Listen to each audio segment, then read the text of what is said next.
রোজ রোজ চিন্তা হয় যে বিকেলবেলা চা দিয়ে কি খাবো। তো চা দিয়ে খাওয়ার জন্য একটা চিকেনের সিম্পল রেসিপি, একটা টুকরো শুধু চিকেন ব্রেস্ট পিস আমার পড়েছিল, সেটাকে ওই হ্যামার দিয়ে পিটিয়ে পিটিয়ে একদম পাতলা করে দিয়েছিলাম।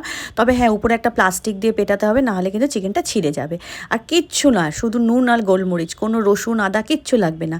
আর বাটারটাকে পুরো ওই ব্রেডের উপরে যেরকম করে লাগায় সেরকম করে লাগিয়ে নিয়ে তার উপরে একটু চিলি ফ্লেক্স অরিগ্যানো দিয়ে দিলাম, দিয়ে তার উপরে একটা চিজের স্লাইস দিয়ে, আর ঘরে একটা চিকেন সসেস ছিল সেটা দিয়ে ফোল্ড করে নিয়ে তারপরে সেটাকে আমি অ্যালুমিনিয়াম ফয়েলে করে মুড়ে নিয়ে ফ্রিজে 3-4 ঘন্টার জন্য একটু সেট হতে দিয়েছিলাম। একদম সদ্য সদ্য করলে চিকেনটা খুলে যেতে পারে। তো তারপরে কি করেছি, কিছুই না, একটা ডিম ফেটিয়ে নিয়েছি, আর তার সাথে নিয়েছিলাম হচ্ছে প্যানক্রো ছিল, বিট ক্র্যাম দিলেও হবে, সেটাকে একটু সিজলিংয়ের জন্য একটু নুন গোলমরিচ আর একটু চিলি ফ্লেক্স দিয়ে নিয়েছিলাম, দিয়ে ব্যাস ডিমে চুবিয়ে অল্প আঁচে ভেজেছিলাম, কারণ চিকেনটাকে সেদ্ধ হবে, ভেতর চিজটা মেল্ট হয়ে যাবে। ব্যাস, এইবার কিন্তু তার সাথে একটা ভালো চা চাই।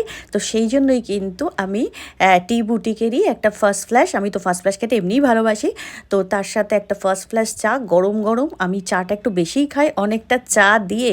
আর তারপরে কি করেছি, তারপরে ওটা একটু কেটে আর তো ভেতরটা দেখাতে হবে যে ভেতরটা কীরকম চিজটা মেল্ট হয়ে গেছে। আর সসেজটাও ছিল আমার চিজি সসেজ কিনেছিলাম যেটা চিকেনের, তো দুটো মেল্ট হয়ে গেছিলো, কী যে দুর্দান্ত খেতে হয়েছিল। এই চিকেনের একটা কামড় আর তার সাথে গরম গরম দার্জিলিং চা, যদি কেউ সেকেন্ড ফ্ল্যাশ পছন্দ করেন তাও খেতে পারেন, আমি ফার্স্ট ফ্ল্যাশ দিয়ে খেয়েছিলাম। সন্ধেটা না জাস্ট কাঁপাকাঁপি গেছে এটা।